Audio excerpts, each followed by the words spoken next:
This is the news at 6. I am Setutsinam. And I'm Naomi. Our main headline. The Electronic Transfer Levy Bill 2021 duly read a third time and passed. Parliament approves controversial e-levy at 1.5% despite a walkout by a minority. What does this mean for mobile money transactions? President Akufo-Addo announces that wearing of nose mask is no longer mandatory in the country. The countdown to the 10th anniversary celebration begins 6 days more until the main launch. The physician assistantship class of 2023 complains of faulty equipment which makes teaching difficult. And coming up later in sports, Ghana qualifies for the 2022 World Cup in Qatar.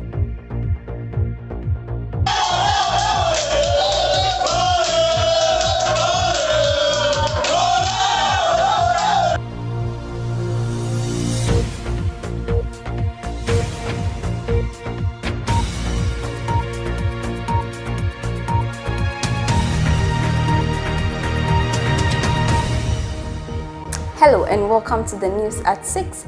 Do stay with us for the latest news on campus. We have a lot of news for you today, but first, the deadline for course registration period has elapsed yesterday.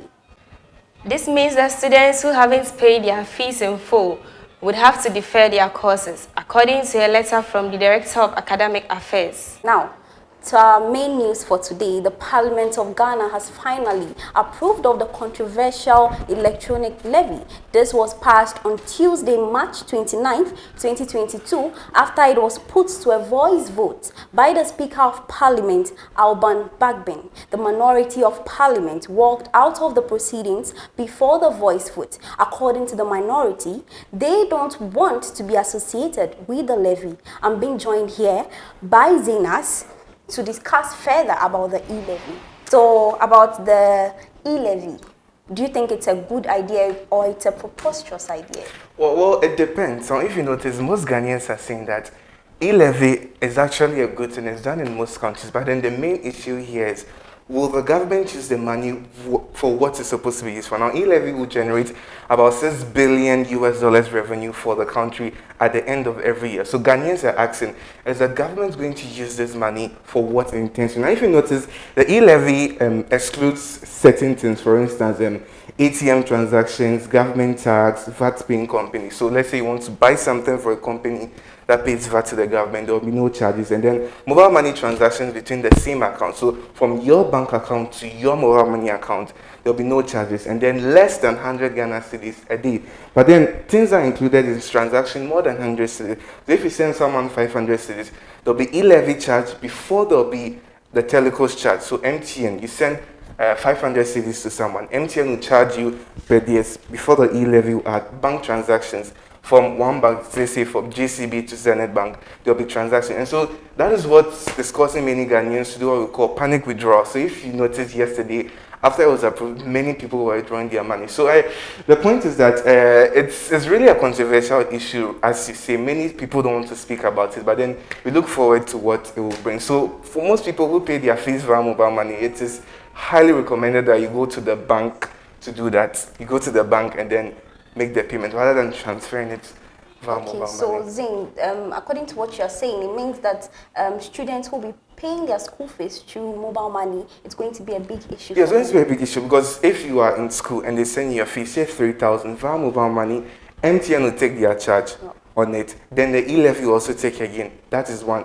Now, if you go and cash out, the money again, there will be an e-levy charge, and MTN will take their charge again. So it's best to maintain it at a bank level transaction. So if it's sent to your bank deposit, so if you're in Accra, they take it to your deposit in your Zenith Bank account or any bank account, and then it gets into your account. You just go to your bank and you walk in and then you pay. That one is much more better. Okay, thank you very much, Zin.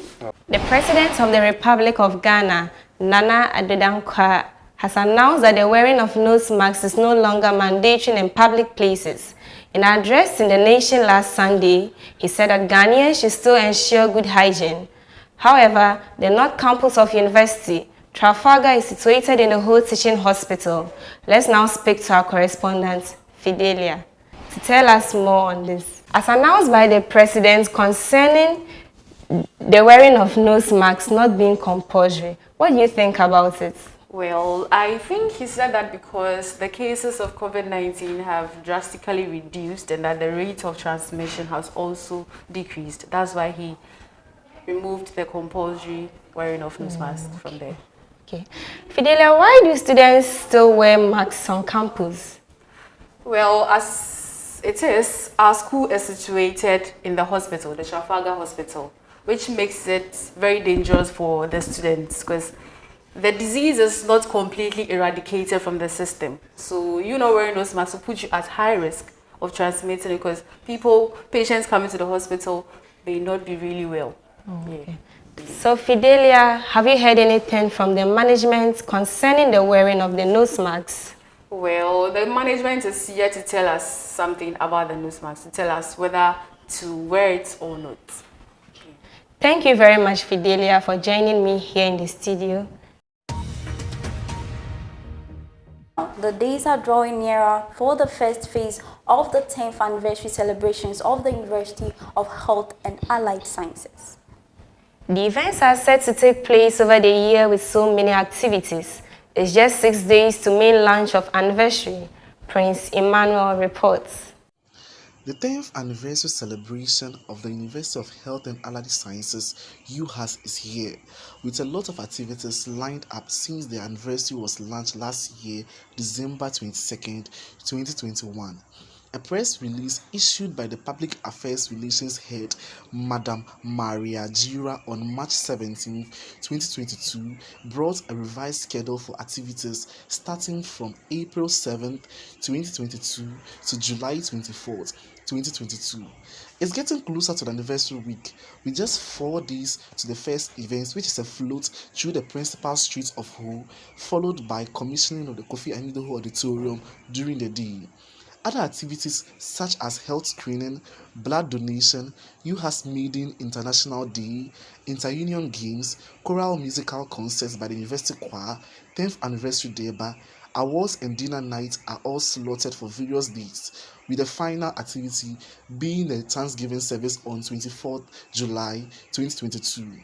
The wonderful aspect of it is your favorite media house, UHAS-based TV, will have a special coverage of all the events, bringing you up-to-date info to your doorsteps. Join us in celebrating a great institution. Reporting for UHAS-based TV, I am Prince Emmanuel Day.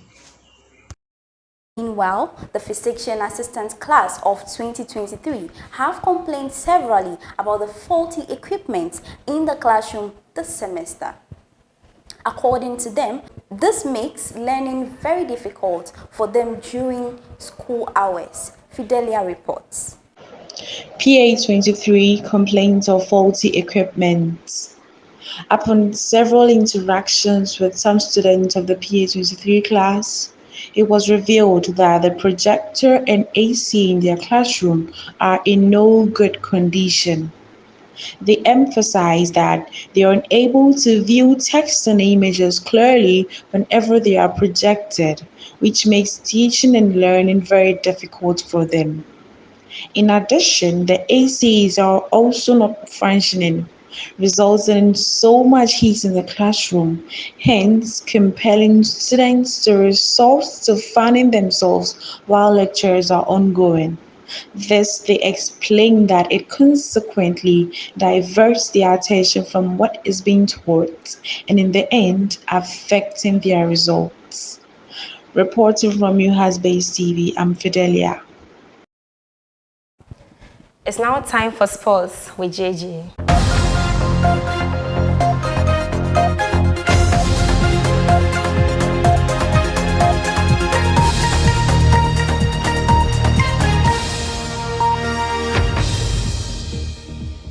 Ghana became the first African nation to reach the 2022 World Cup in Qatar after forcing their arch rivals Nigeria to a 1-1 draw in Abuja.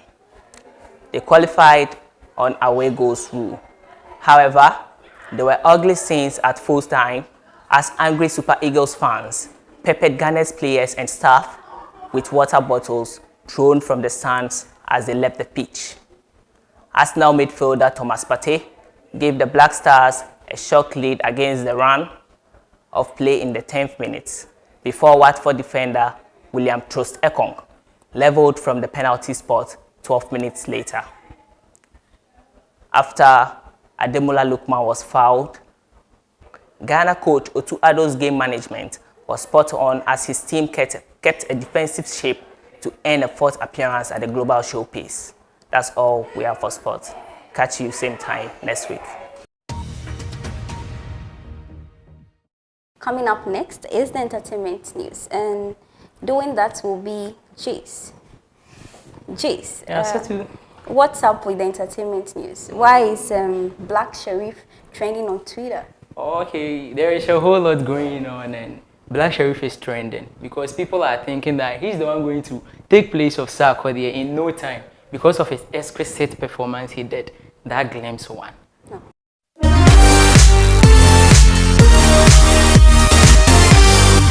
Good evening and welcome to the art and entertainment section of the news. My name is Jace. Let's start with that one of a kind of performance from Black SHERIF showing a glimpse of his future at the 3 Music Awards. It was an amazing performance at the setup which was actually meant for Sarkodie. Meanwhile, Kidi won Artist of the Year, and Bella Mundi says she is the female vocalist of the year.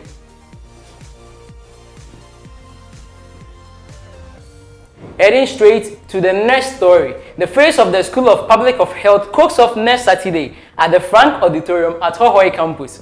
We would bring you the whole event live here at UHAS Base TV, so do watch out. Analyzing the slap heard all around the world, Oscar winner Will Smith slaps Chris Rock in the face after he made a joke about his wife's medical condition, alopecia.